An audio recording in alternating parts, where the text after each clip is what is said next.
Malaysians are less than 10 days away from voting in the country's 15th general election, but concerns are growing about heavy rainfall and flooding during the annual monsoon season.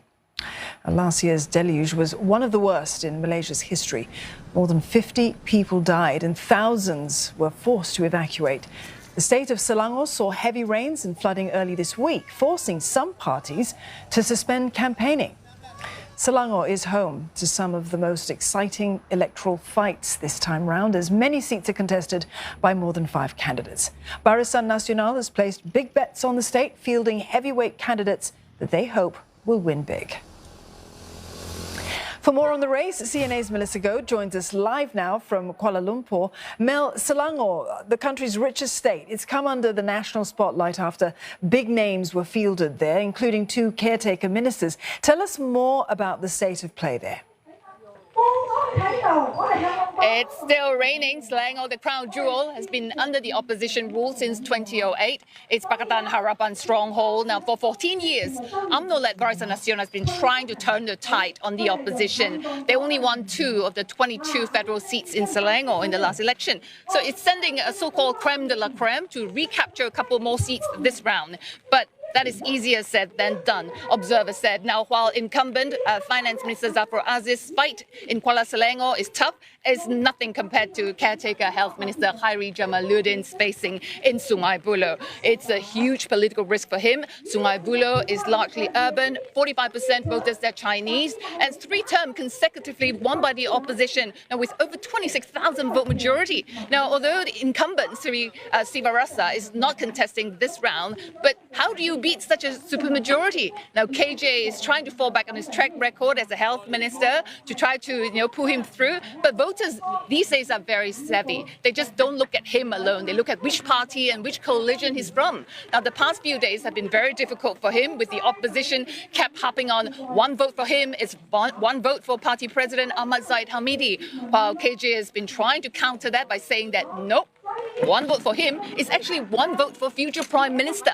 But his party president, Ahmad Zahid, doesn't seem to think that way. When met at a BN command center in Titi Wangsa last night, he insisted that KJ has picked this tough seat himself and he has no one to blame for himself. Let's take a listen. He asked for it. He asked the seat to be given to him. That's why I endorse him in Singapore. Okay? But as a future Prime Minister... it is depending on the next general election. Now, elsewhere, also keenly watched, the hot seats in Selangor include Gombak, where Pakatan Harapan is fielding Selangor Chief Minister Amiruddin Syari to take back the seat from Azmin Ali, the caretaker trade minister. Now, Azmin is said to be the prime mover of the Sheraton move that triggered the fall of Pakatan Harapan government. Now, his billboards are the biggest and the tallest I've ever seen in Kuala Lumpur for a candidate. Now, next door, his former ally, Zuraida Kamaruddin, another so-called political frog, is also fighting to defend her seat in Ampang. It's a 9-cornered fight there. Now, meanwhile, here in Pandan, where I am, the PKR number 2, Rafizi Ramli, is trying to make a comeback. It's a 5-way fight. He's facing off MCA former president Ong Tiket. Now, analysts say that Ong Tiket will just split votes for Rafizi. Now, with all these happening, Selangor is shaping up to be an interesting fight, and Rafizi is arriving anytime now. Mel, there are also 11 seats in the densely populated federal territory of KL. Last election, there was a clean sweep for the opposition Pakatan Harapan. How is campaigning there coming along? Well, Pakatan Harapan used to hold all the federal seats in the capital Kuala Lumpur, all 11 of them. But due to Sheraton move, they lost a couple.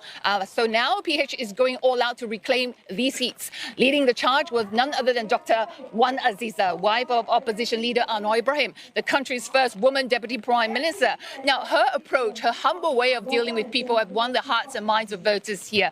Still, she's unforgiving when we talk about incumbent Kamaruddin Jaafar, who switched sides to join former Prime Minister Muhyiddin Yassin per Ikatan Nasional. I don't know, you should ask him how he felt when he left us after all those years together. For me, I just soldier on. Whatever comes, inshallah, because I believe that our country deserves better. Now, it remains to be seen whether those MPs who betrayed the people's mandate last time will be punished by voters this round. Barisan Nasional is definitely fielding some heavyweights here as well to try to turn the tide on Pakatan Harapan in Kuala Lumpur. Mel, thank you very much for that. And stay dry there in the capital. Melissa Go there reporting live for us in Kuala Lumpur.